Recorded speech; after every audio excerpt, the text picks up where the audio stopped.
Welcome back. इस video में हम देखेंगे कि 1/f(d) इंटू एक्स का power n into sine x, इसका वैल्यू कैसे निकालना है। ठीक है, मतलब इसका वैल्यू का क्या मतलब है कि एक्स का power n into sine x वाला कोई फंक्शन है तो इसका पर्टिकुलर इंटीग्रल कैसे निकालना है।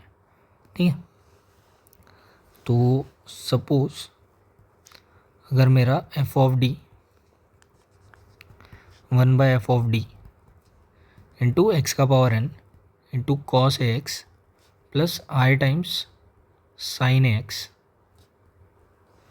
Is equal to 1/f(d) x का पावर n इंटू ई का पावर आई एक्स। इसको ऐसे लिख सकता हूँ मैं। ठीक है, मतलब फ़िलहाल के लिए मान लो कि इस टाइप का कुछ फंक्शन है, एक्स का power n into cos a x plus I sign x. ठीक है, तो ये हो जाएगा मेरा शिफ्ट ऑपरेटर वाला जो हमने पढ़ा था पिछले वीडियो में। तो ये हो गया ई का पावर आई एक्स, जहाँ जहाँ डी है वहाँ आई ए से रिप्लेस हो जाएगा, F of D plus I A into x का पावर n। और ठीक है, तो मोटा मोटी क्या आने वाला है हमारा 1/f(d) अगर मेरा एक्स का पावर n साइन ए एक्स है तो ये क्या आ जाएगा, इमेजिनरी पार्ट ऑफ ई का power i x 1/f(d plus I A into x का पावर n। ठीक है, तो एक्स का पावर n इंटू साइन ए एक्स है तो इसका सोल्यूशन आएगा इमेजिनरी पार्ट ऑफ ई का power i x upon 1/f(d plus I A into x का power n। Similarly 1/f(d) into x का power n cos a x है तो इसका सोल्यूशन आएगा रियल पार्ट ऑफ ई का power i x upon 1-f(d plus I A into x का power n। ठीक है, तो एक दो एग्जांपल देख लेते हैं। ठीक है, एक साइन वाला देख लेते हैं, एक कॉस वाला देख लेते हैं। सपोज मेरे पास दे रखा है d² minus 2d plus 1 into y is equal to x sine x. ठीक है,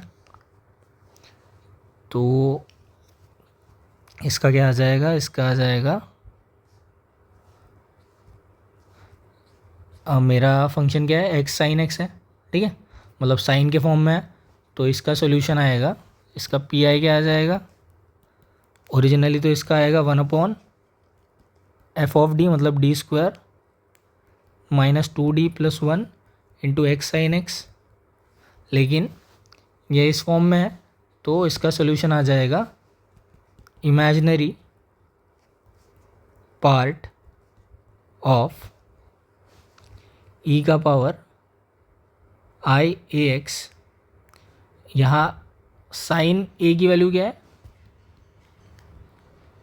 ई का पावर आई एक्स की वैल्यू होती है जो यहाँ पे ए एक्स होता है वही यहाँ पे ए एक्स होता है, तो यहाँ पे 1 है तो यहाँ पे ई का पावर आई एक्स आएगा बस। और नीचे क्या आ जाएगा, 1/d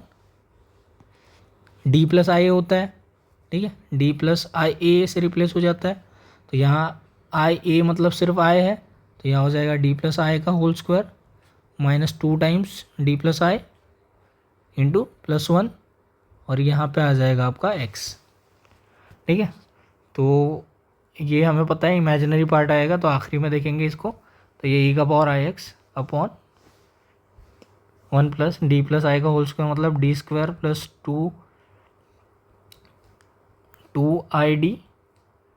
प्लस आई स्क्वायर मतलब -1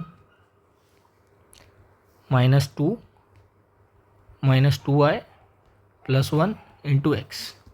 तो ये हो गया आपका ई का power i x 1/d² that is -2d plus 2i into D और ये हो गया -2i। तो रियल और इमेजिनरी पार्ट अलग अलग कर लेते हैं। ठीक है, वैसे इससे कुछ फ़र्क तो पड़ेगा नहीं, बट स्टिल ये हो गया 1/, इसको मैं लिख देता हूँ ऐसे, +1 -1 तो कैंसिल हो गया, ठीक है। तो यहाँ क्या बचा, d² + 2ID -2D -2I × x, ठीक है। तो ये हो गया e⁻IX 1/, यहाँ से क्या करूँगा मैं, 2I कॉमन ले लूँगा, -2I कॉमन ले लूँगा, तो यहाँ से क्या आ जाएगा 1, हाँ जहाँ जहाँ माइनस है वहाँ प्लस, तो इट इज़ -d² + 2D, या तो इसको ऐसे कर लेते हैं, -d² + 2ID -2D, ठीक है, क्योंकि -2I × 1 is -2I and -2I × यहाँ अपॉन में आ जाएगा 2I, ठीक है, × x। तो ये हो गया आपका e⁻IX अपॉन 1/, -2I, ये ऊपर लेके चले जाएंगे इसको, तो 1 - d² + 2ID -2D upon 2I × x (1). तो ये आ जाएगा e⁻IX, I1 को लिखते हैं I⁴, ये आ गया -2I, ठीक है, और ये आ जाएगा 1 + x⁻n होता है हमारा 1 + nx + n × n-1/2 factorial × x² and so on. लेकिन यहाँ पे सिर्फ x का हाईएस्ट पावर 1 है, तो हमें d का हाईएस्ट पावर क्या चाहिए, 1 ही चाहिए, तो एक ही बार एक्सपांड कर देंगे, तो 1 + nx, तो मतलब 1 + n है हमारा -1, x है हमारा -d²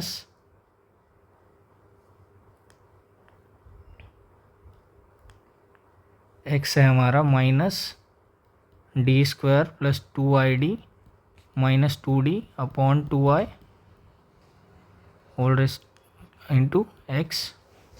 तो ये हो गया e⁻IX, यहाँ पे आ जाएगा ऊपर I3, नीचे -2, और I3 का वैल्यू क्या होता है, ये होता है -I, यहाँ आ जाएगा 1 माइनस प्लस, ये हो गया d² / 2I plus 2I cancel, तो ये हो गया d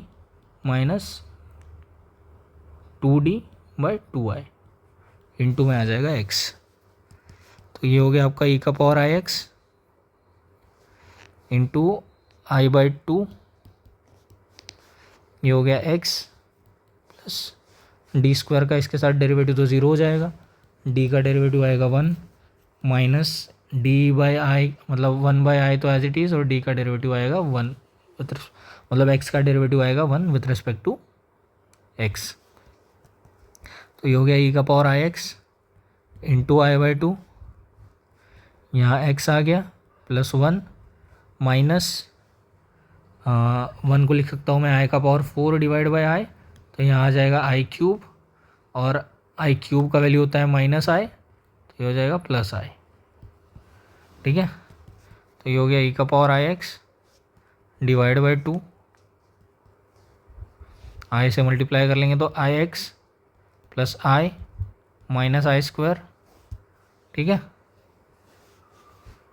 तो ये आ गया 1/2, e⁻IX को लिखता हूँ मैं cos x + I sin x, और यहाँ आ गया आपका IX + I -1, ठीक है।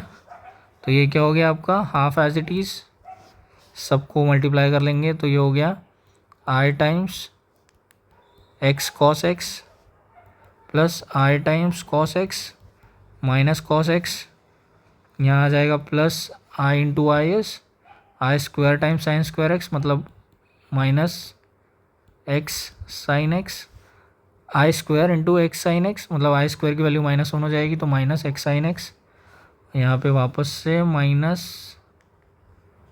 -sin x या -I sin x। रियल और इमेजिनरी पार्ट अलग अलग कर लेंगे, तो half as it is, real part क्या क्या है, एक ये है, ये है एक ये है, तो it is minus cos x minus x sine x minus sine x, ये हो गया real part, plus i times imaginary part है आपका x cos x plus cos x minus sine x. ठीक है, तो आपका सॉल्यूशन क्या आने वाला था? सॉल्यूशन आने वाला था इस चीज़ का इमेजिनरी पार्ट ऑफ दिस। ठीक है, तो इमेजिनरी पार्ट ऑफ दिस मतलब half of x cos x plus cos x minus sine x, ये है आपका पर्टिकुलर इंटीग्रल। ठीक है, तो I hope this is clear. Same चीज़ अगर कॉस होता यहाँ पे एक्स साइन एक्स की जगह अगर एक्स कॉस एक्स होता तो यहाँ आता रियल पार्ट। ठीक है, रियल पार्ट मतलब कौन सा वाला पार्ट? रियल पार्ट मतलब ये वाला पार्ट। ठीक है, तो बस इतना ही था इसमें, और ज़्यादा कुछ है नहीं। So I hope this is clear and thanks for watching.